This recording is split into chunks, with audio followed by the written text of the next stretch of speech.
Hey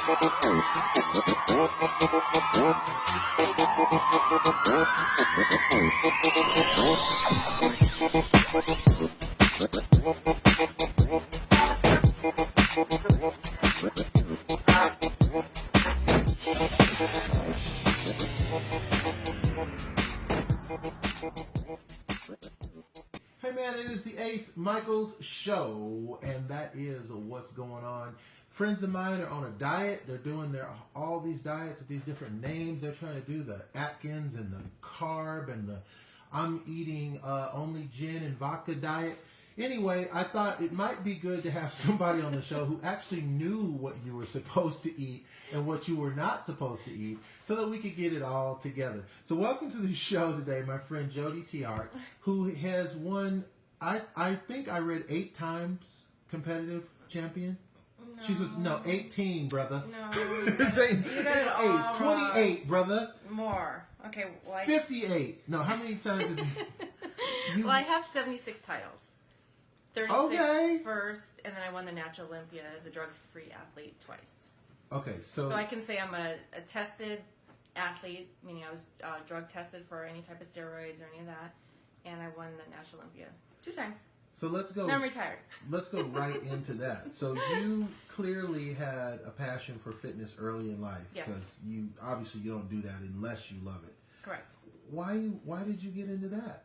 It's kind of funny. I actually started lifting weights when I was 12 with my brother and my dad. My brother was in track and all that, so I would get up at 6 o'clock in the morning and go lift weights with him, the old school bench press. Didn't know what else I was doing. But I started, when I was 12, and I loved it, and I was kind of hooked. And then I went off to college, and I was a cheerleader in college, and still continued lifting weights. And one of my friends was getting ready for a bodybuilding competition, and I was pretty lean at that time. I had the gymnastics background and the cheerleading dance background. And he's like, you should really try the fitness. Because with the fitness, you actually had to do a 2-minute fitness routine where you would flip around and do one-arm push-ups and dance, and you did the splits, all this crazy stuff. So I was like, you know what, I'm going to try it. So I literally prepared for 2 weeks for my first competition, and from that moment on, I was hooked. And then I did 41 more shows after that. Now, have you because you've won almost 100 titles or something, right? Not quite. So now, just to keep it in perspective, does that make you like special, or is everybody winning titles like that? You know what I'm saying? Because I don't know that world. Like, no. Are you top 1%? I'm definitely in probably the top percent. Meaning, also, I can say that all those shows I was drug tested. A lot of the competitions now, those athletes aren't drug tested, so it's a big difference. Like, I wanted to take that those titles with me. I was just against using any illegal sports enhancements and that sort of thing. And I looked at my health.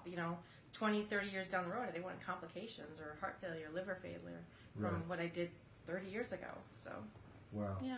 And at that time, were you thinking about maybe becoming a celebrity at it, like Schwarzenegger or someone?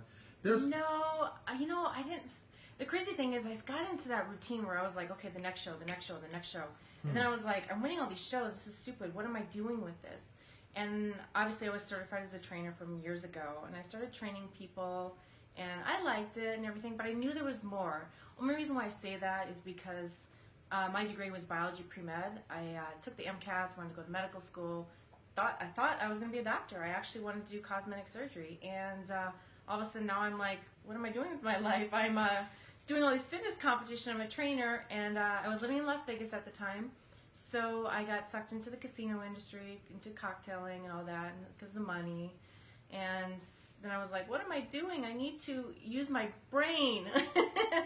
So yeah, and that's kind of where I started working for other nutrition companies, and eventually I created my own product.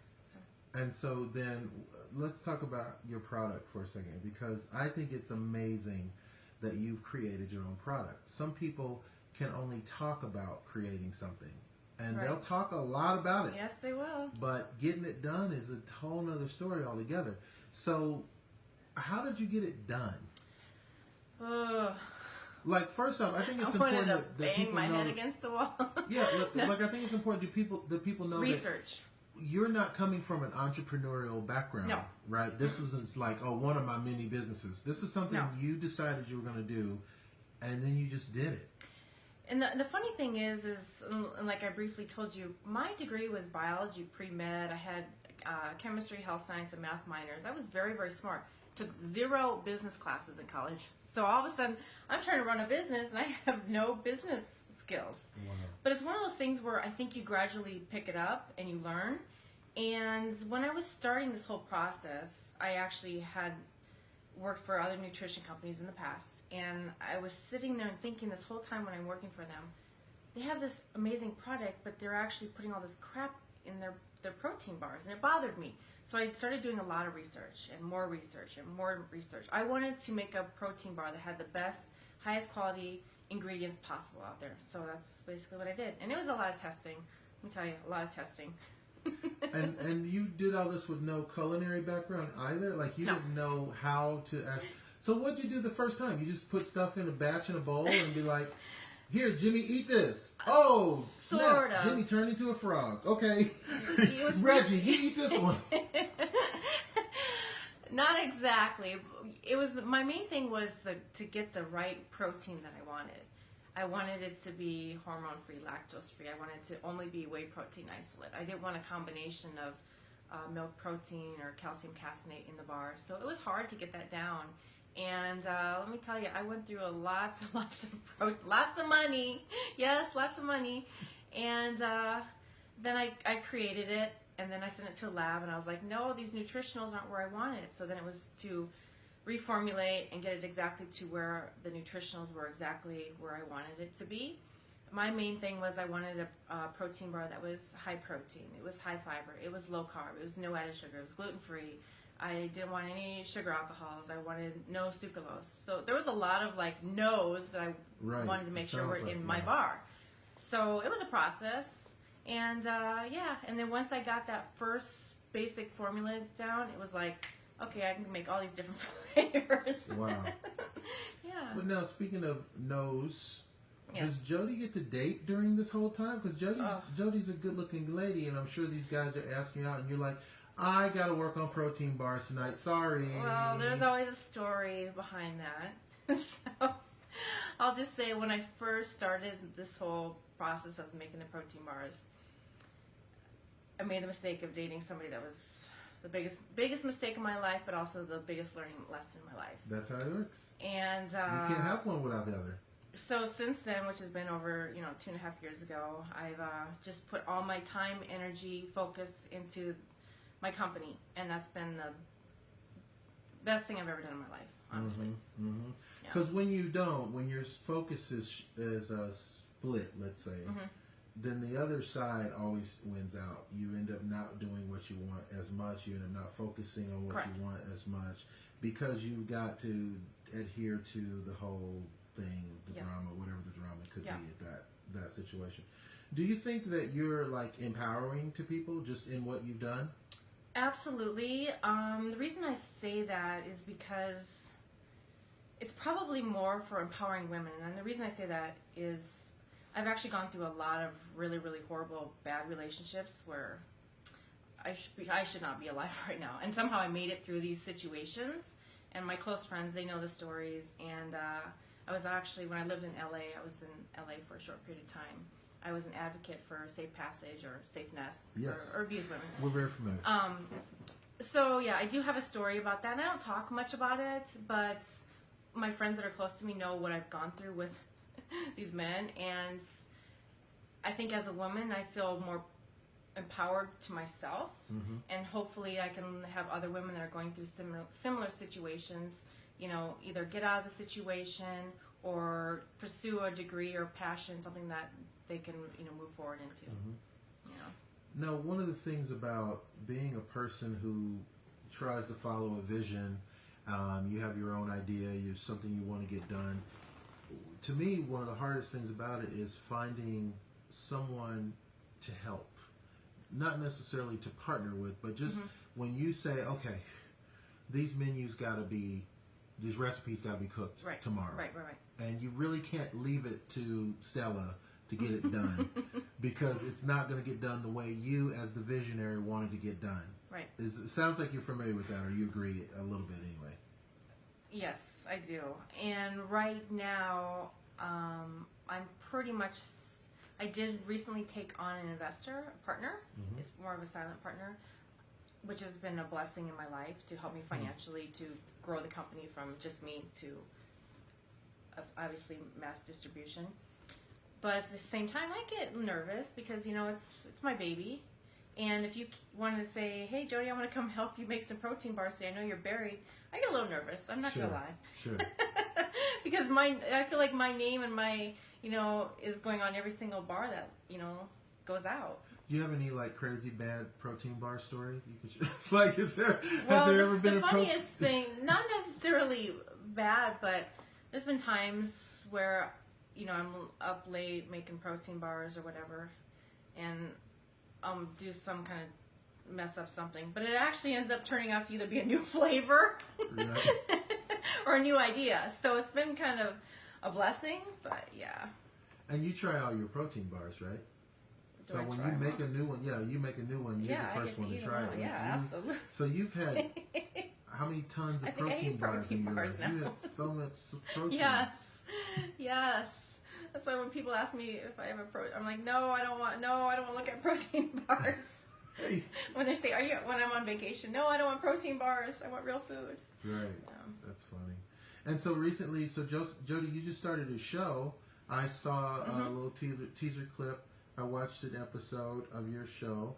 Tell us a little bit about your show. Like, what made you inspired to do a talk show?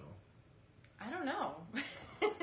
I don't know either. I don't even know okay, what is it? Why did... I know. What the hell, man? Well, I was really bored one day. I'm like, I'm going to have a talk show. Right.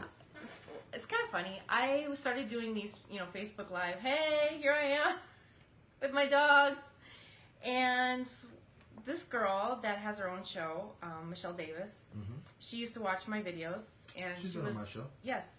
And she was like, you need to have your own show. So she used to bring me on her show a lot, and I've been on her show a lot, Geeks Are Sexy. And she kept kind of putting that bug in my ear. You should have your own show. And I was like, what am I going to talk about? And then I'm like, duh, well, I've been in fitness and health for 20-some years. Right. I guess I'll talk about that because that's all I know. That's right. So, yeah, I started 2 months ago. So I have a monthly show. I want to actually add more shows. And it's awesome. I love it. I get like this high from it. And it's all about, you know, talking to whoever about fitness, health. And this past Monday, I brought on Justin Blum, and he talked about raw fitness. And I brought on one of the guys who's actually gone through raw fitness for the last couple of years, and he's lost 180 pounds. Oh, wow. He's kept it off. So it's pretty amazing. I want to bring in people that have like a story to tell. Their life has been changed through health or fitness. So. That's awesome. And you're doing awesome. By the way, if you run into somebody or you have a friend who tells you that you probably should host a show, you probably should, because they're not just saying that just for goof. Hey, check this out. Tell me, you know what I mean? Like you probably should do it. I had a question it's been a constant question on the show. I've asked it before. It seems to keep coming up, but it's kind of a puzzle to me, and I hope you could help me with this. So, of all the things we know as humans, and we seem to claim to know a lot, why do you think we're so obese and so miserable? Why do you think we don't know much about our bodies? Like, they're our bodies. It seems like that should be the number one thing we know. It starts when we're children. Because if you think about it, now I was raised in a tiny little town in South Dakota, so we didn't have fast food. My mom was a stay-at-home mom. We had a big garden. Everything was fresh. We had fresh meats, steak, fish, everything. So I didn't know what like Oreos was, McDonald's, all that. I never had any of that growing up, and thank God I didn't, because I'd probably be 300 pounds today.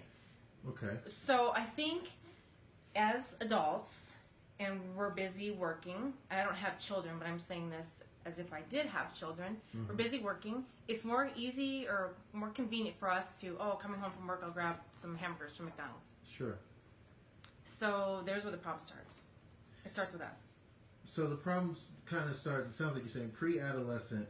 If you start with the burgers and fries and pizza and chili dogs and sundaes and shakes, and then it becomes kind of a life habit, is what you're saying. Because that food is that addictive, or just because people are that lazy?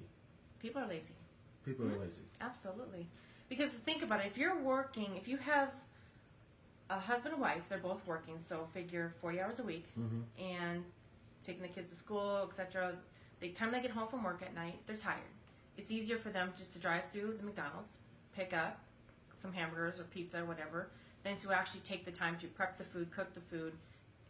You know, unfortunately, that's how our society has turned. Which would be better, but it just takes more time, and so you're saying people aren't going to do that. People don't. And I say this because I've worked with a lot of girls, you know, as a cocktail waitress, that are single moms or even have a partner, but they tell me all the time they feed their kids fast food all day long.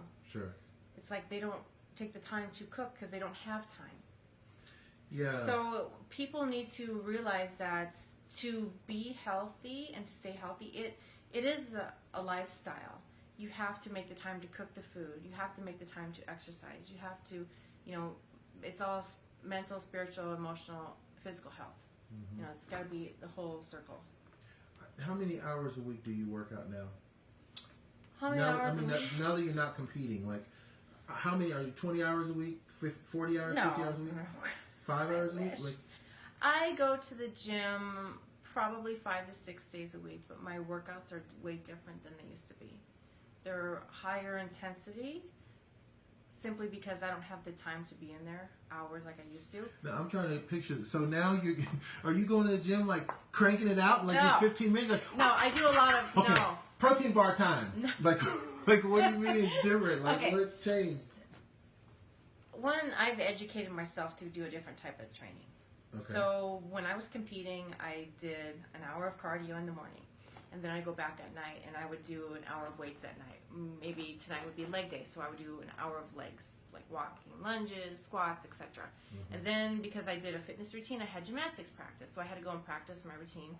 So there was a good almost 3 hours out of my day that I was working out. Now I don't have that time, and I don't want to spend that much time in the gym, so I will devote an hour, maybe a little bit more, hour and a half, if I have the extra time in the gym. So I do a lot of HIIT training. So HIIT training would be, I'm going to get on the treadmill without it on, and I'm going to sprint as fast as I can for 30 seconds. Without it on? Is that safe? What do you mean? Whoa! So I'm holding on. Doesn't it say on the machine that you're not supposed to do that? Yes, but that's why I do it. I'm one of them.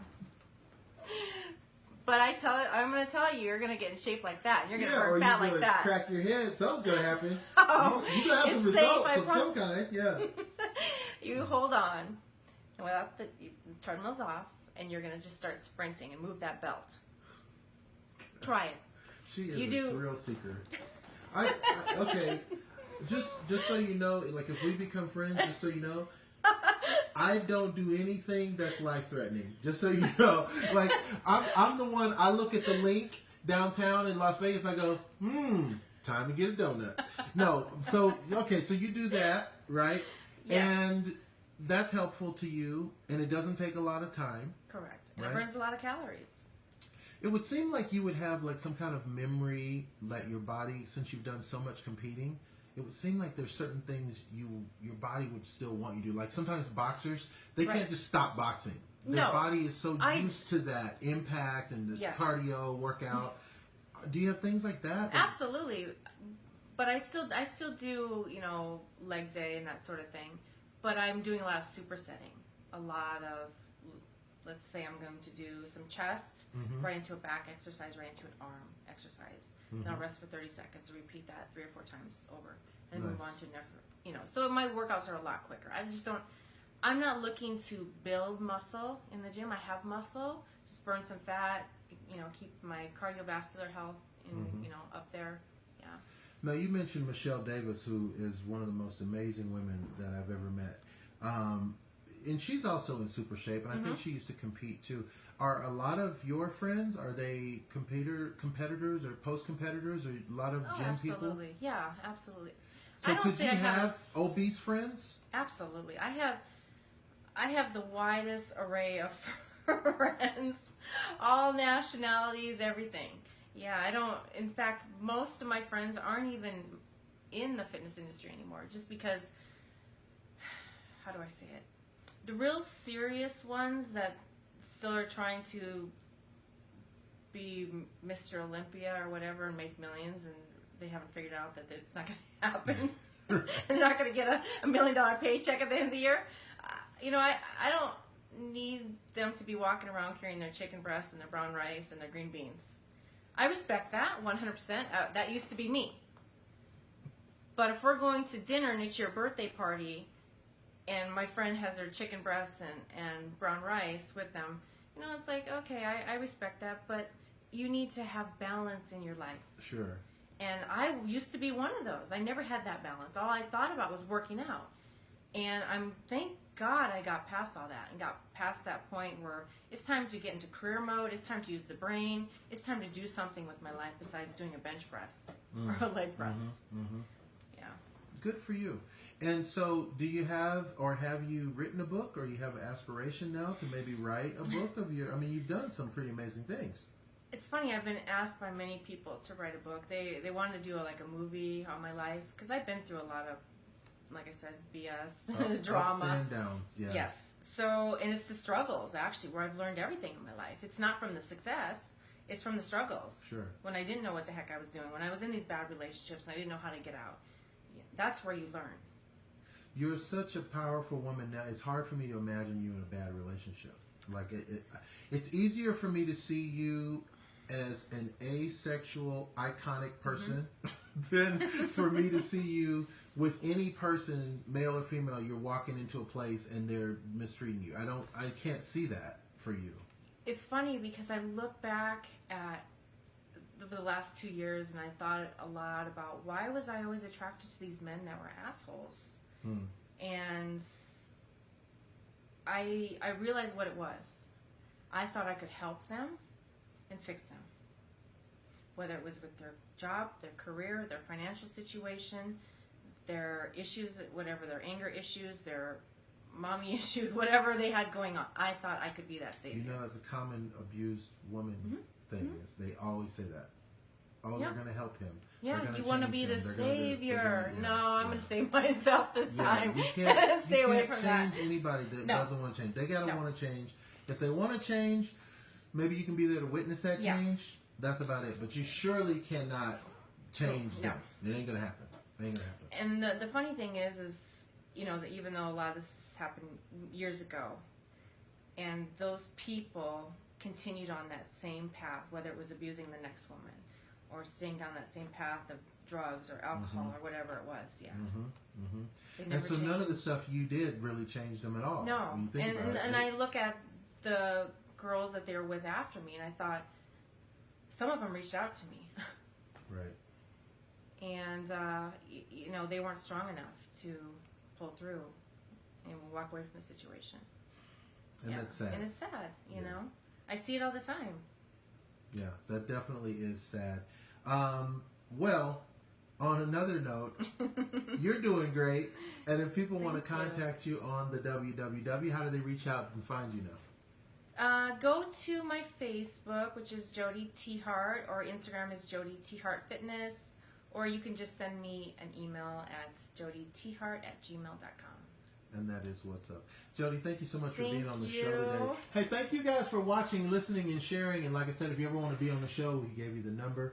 It's 702-540-3498. And you can be on the show. You can also email us, man. I don't care. You can email me anytime, okay? You can email beyondthebuzz@yahoo.com. Listen, man, you know what I say at the end of every show, and I mean it for all of us. Live the life you love. Love the life you live. Thank you. Thank